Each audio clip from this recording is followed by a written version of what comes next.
ఓం శ్రీమాత్రే నమః. మన పూర్వులు అమ్మవారి సౌందర్యాన్ని మాత్రమే కాదు, ఆమె సన్నిధిని కూడా వర్ణించారు.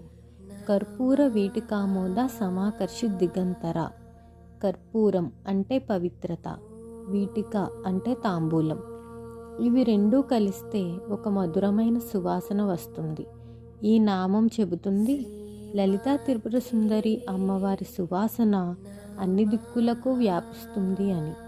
ఇది కేవలం వాసన కాదు, అమ్మవారి సన్నిధి, ఆమె కరుణ, అనుగ్రహం అవి కూడా అలా వ్యాపిస్తాయి. మన జీవితంలో కూడా ఇదే ఉపదేశం.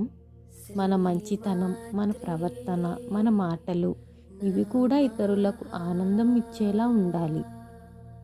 మన వల్ల ఎవరికైనా మంచి అనుభూతి కలిగితే అదే నిజమైన భక్తి. ఓం శ్రీమాత్రే నమః.